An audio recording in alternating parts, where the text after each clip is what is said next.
Hello बच्चों, स्वागत है आपका एक बार फिर हमारे यूट्यूब चैनल अंकित जनरल फिजिक्स में।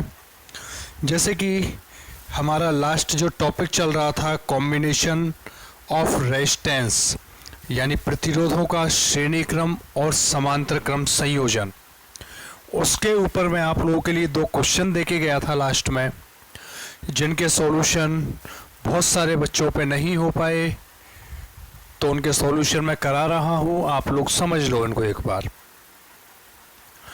क्वेश्चन कह रहा है कि ए और बी इन बिंदुओं के मध्य तुल्य प्रतिरोध का मान ज्ञात करो। तो मैंने आपको बताया था कि जिन पॉइंटों के बीच में पूछता है उनके बीच में आप लोग एक वोल्टेज सोर्स जोड़ दो। जोड़ दिया आपने वोल्टेज, ये माइनस हो गया, ये प्लस हो गया, करंट जा रही है, यहां से आई जा रही है, करंट आई।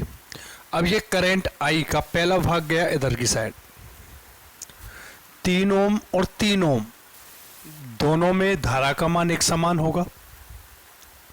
इन दोनों में धारा कैसी जाएगी?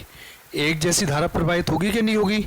और जब दोनों में एक जैसी धारा प्रवाहित होगी तो ये दोनों कौन से क्रम में होंगे? श्रेणी क्रम में। और जब ये दोनों श्रेणी क्रम में हो गए तो इनका तुल्य प्रतिरोध कितना हो जाएगा? 3 + 3 = 6 ओम। मैं डायरेक्ट डायग्राम के हिसाब से समझा रहा हूं इसको। तो 3 और 3 कितने हो गए? ये 6। पॉइंट ए से 3 और 3 ये कितने हो गए?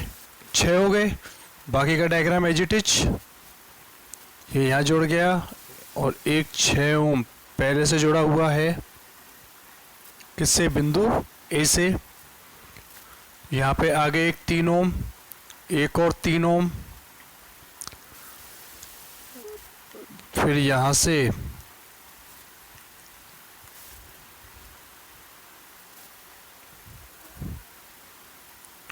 क्या जोड़ रहा है? एक 6 ओम जोड़ रहा है। यहाँ से फिर एक 6 ओम जोड़ रहा है। यहाँ से एक ये 3 ओम और फिर यहाँ से ये 3 ओम। ये पॉइंट बी हो गया। ये 6 और 3 और 3 6 हो गया। ये 6 ओम है, ये 3 ओम है, ये 3 ओम है, ये 3 ओम है, ये 3 ओम है, ये 6 ओम है और ये भी क्या है? 6 ओम। ए और बी के बीच में निकालनी है। तो अब यहाँ पे देखो, ये दोनों किस में आ गए? समांतर। और समांतर में आ गए तो तुल्य प्रतिरोध कितना हो गया? 1/6 + 1/6 यानी 2/6 यानी 1/3। ऊपर रिवर्स कर दो तो ये कितना हो जाएगा? 3 ओम हो जाएगा। और 3 ओम हो जाएगा तो तीसरा डायग्राम क्या हो जाएगा? अब इन दोनों को रिप्लेस कर दो किससे? 3 ओम से। पॉइंट ए पे ये कितना आ गया? 3 ओम। फिर एक 3 ओम ये रहा, एक 3 ओम ये रहा, ठीक है। एक 6 ओम ये बच गया, एक 6 ओम ये बच गया,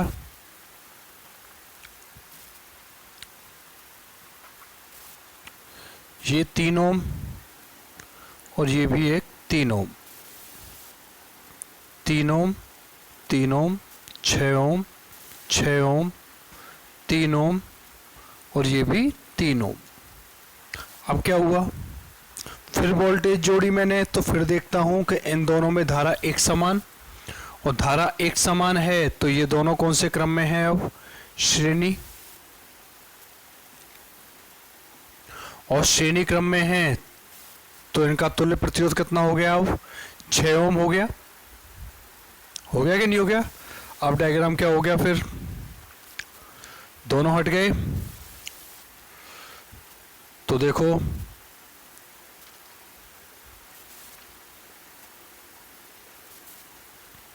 तीन और 3 16 हो गए, 6 ओम। ये 6 ओम रह गया, ये 3 ओम रह गया, ये 6 ओम आ गया, ये 3 ओम और ये वाला भी 3 ओम। ये भी 3 ओम, 3 ओम। और ये दोनों तो सॉल्व हो ही गए, यहाँ पे कुछ नहीं बचा। ये पॉइंट ए और ये पॉइंट बी। बना लो चलो डायग्राम को एक बार, कर लिए नोट। दूसरे तरीके से बता रहा हूँ जो डायरेक्ट सॉल्व करने होते हैं। अब देखो भाई आगे, आगे क्या है, ये दोनों किस में आ गए, अब समांतर, और समांतर क्रम में आ गए दोनों 6 ओम और 6 ओम के। तो इनका तुल्य प्रतिरोध कितना रह गया, अब 3 ओम रह गया, क्या नहीं रह गया, 3 ओम रह गया। तो इन दोनों को हटा दो और ये क्या बच गया, अब पॉइंट ए से ये रह गया एक 3 ओम का, ये भी 3 ओम, यहां से चला एक 6 ओम, यहां से 3, यहां से 3, ये भी 3 ओम 3 ओम हो गया। अब ये दोनों किस में आ गए, श्रेणी में, आगे कि नहीं आगे, और श्रेणी क्रम में आगे। तो तुल्य प्रतिरोध कितना हो गया, 3 और 3 6 ओम, 3 ओम इसका 3 ओम उसका, तो 3 और 3 कितने हो गए, अब ये टोटल 6 ओम हो गए ना। तो अब डायग्राम क्या हो गया,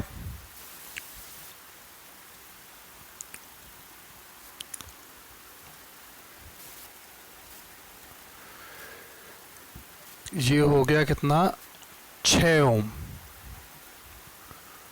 एक 6 ओम ये जा रहा,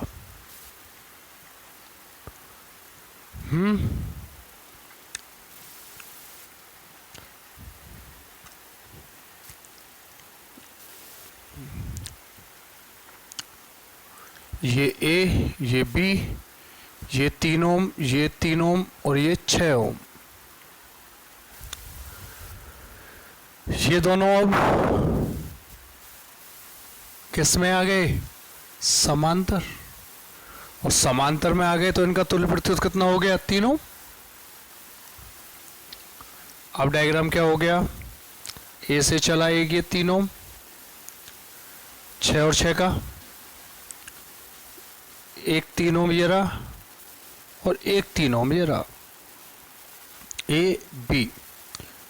वहां तक तो कोई दिक्कत नहीं आई मुझे, लेकिन यहाँ पे मुझे समस्या है कि हो सकता है कौन श्रेणी में है और कौन समांतर में है।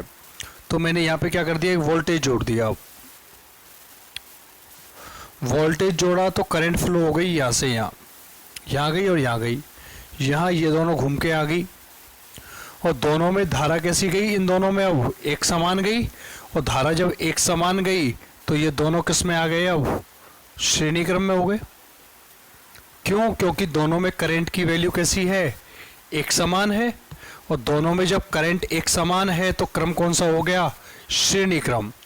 मैं थोड़ा सा फास्ट इसलिए ले रहा हूं क्योंकि मैंने इन टॉपिक्स को बहुत बार करा दिया। पहले बताया मैंने इनको संधारित्रों का संयोजन बताया है, श्रेणी क्रम समांतर क्रम। अब बता रहा हूं प्रतिरोधों का, और आगे आएगा सेलों का। तो जितना कम इसमें बताया है उससे कम ही बताऊंगा मैं किसमें, सेलों में, क्योंकि इसके जो कॉन्सेप्ट है वो मैं पहले ही समझा चुका हूँ आपको। और जिस बच्चे को प्रॉब्लम आ रही है वो पहले तो कैपेसिटर्स का संयोजन देखे, फिर रेजिस्टेंस का देखे, और फिर जाके सेलों का पहुँचोगे। ठीक है, दोनों श्रेणी हो गए। तो अब ये किस में हो गया, संयोजन हो गया। ऐसे 3 और 3 6 ओम का, तो ये हो गया 3 ओम का, ये हो गया, ये ए ये बी, ये है 3 ओम और ये है 6 ओम, है कि नहीं। अब दोनों किस में हो गए, ये पैरेलल में, और पैरेलल में हो गए दोनों, यानी किस में हो गए, ये समांतर में। तो समांतर का तुल्य प्रतिरोध हो गया 1/R बराबर 1/6 प्लस 1/3, 6 एलसीएम आ गया, तो 1 + 2 बराबर कितना हो गया, 3/6, यानी R बराबर हो गया 6/3 बराबर 2 ओम। ये पैटर्न जो मैंने कराया है अब तक, तो मैंने आप लोगों को बताया थ्योरी के तरीके से, क्या थ्योरेटिकल तरीके से कैसे सॉल्व करते हैं। ये जो तरीका है, ये तरीका है किसका, डायग्राम बनाने का। अब इसमें तो क्या थोड़ा सा टाइम लग गया मुझे डायग्राम बनाने में, बाकी एक क्वेश्चन 2 और 3 मिनट में पूरा सॉल्व हो जाता है। ज़्यादा ज़्यादा खींच के 2 मिनट या लास्ट 3 मिनट में पूरा क्वेश्चन एक साथ ही सॉल्व हो जाता है। ठीक है, वीडियो को 2 बार देखें 3 बार देखें, तब जाके ये डायग्रामों वाला जो तरीका है ये समझ में बैठेगा हमारे। ठीक है बच्चों, नेक्स्ट जो क्वेश्चन दिया था मैंने आपके लिए, वो क्वेश्चन अनंत श्रेणी का दिया था प्रतिरोधों का, और डायग्राम क्या था उसका, वो डायग्राम बताऊं मैं आपको। डायग्राम कुछ इस तरीके से था।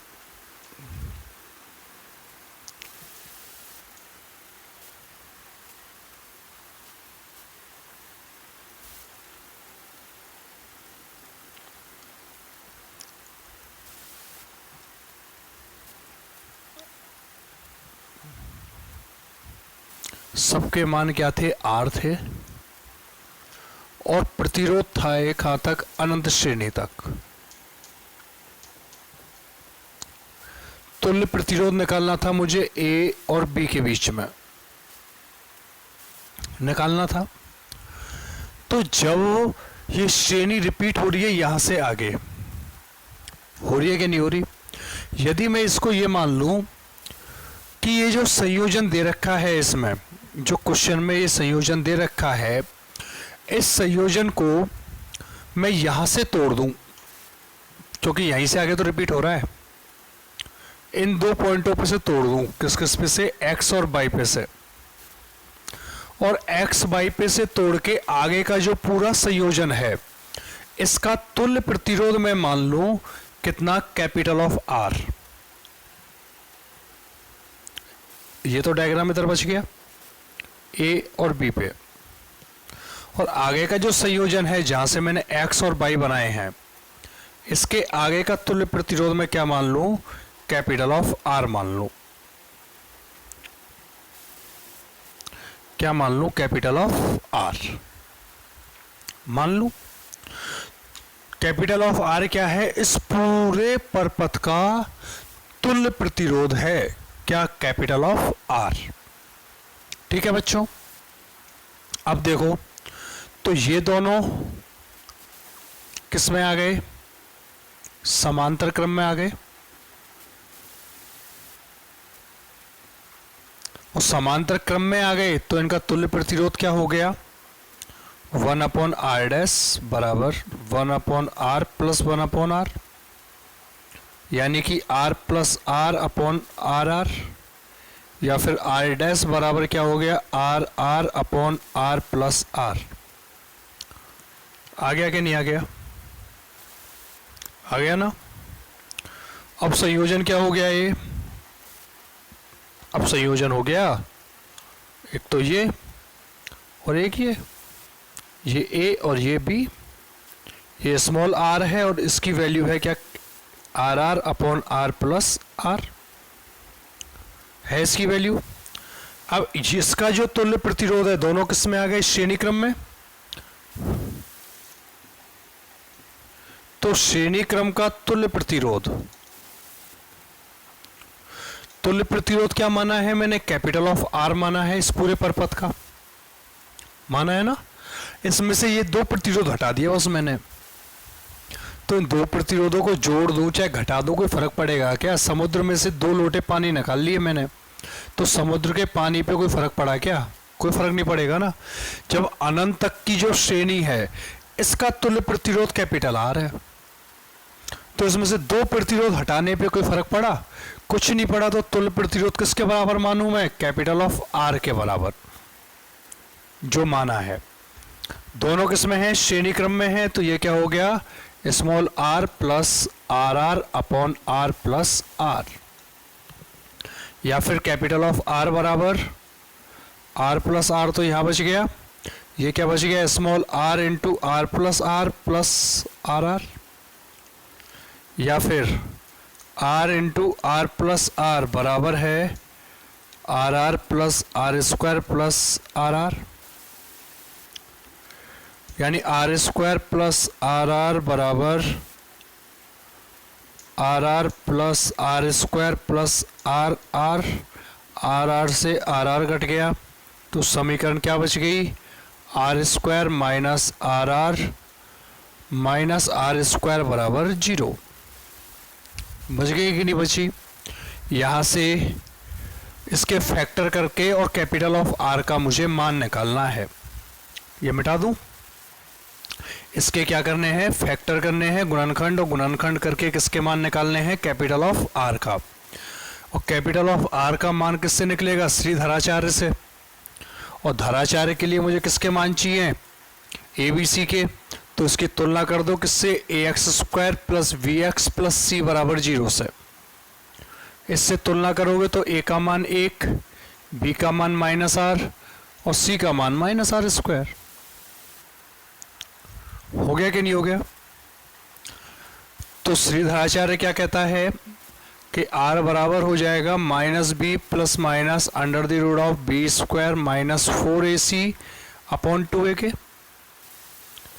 यानी कैपिटल ऑफ आर बराबर बी की वैल्यू क्या है, minus R plus minus under the root of B square है, तो v की वैल्यू क्या है, माइनस आर का स्क्वायर माइनस 4 इंटू ए की वैल्यू 1, c की value minus R square upon 2a, a की वैल्यू कितनी है 1, माइनस और minus plus minus root R square plus 4 R square upon 2, यानी r plus minus under root 5 R square upon 2, यानी r plus minus R root 5 बटे 2, या फिर capital of r बराबर हो गया r into 1 plus minus root 5 upon 2।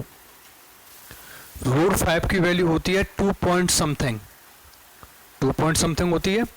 अगर यहाँ पे माइनस आएगा तो 1 माइनस 2 पॉइंट, तो माइनस में राशि आएगी और प्रतिरोध का मान माइनस होता है क्या, नहीं होता ना। तो इसके लिए क्या लिख दूं, चूंकि प्रतिरोध कभी ऋणात्मक नहीं होता, अतः कैपिटल आर बराबर होगा आर इंटू 1 प्लस रूट 5 बटे 2।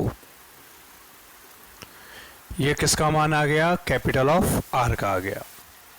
ठीक है बच्चों, आप लोगों में जहाँ पे भी मिस्टेक की है उस मिस्टेक को आप लोग सॉल्व करें, फाइंड आउट करें और इन दोनों क्वेश्चंस को वापस करने का प्रयास करें। ठीक है, मिलते हैं नेक्स्ट वीडियो में नेक्स्ट टॉपिक के साथ।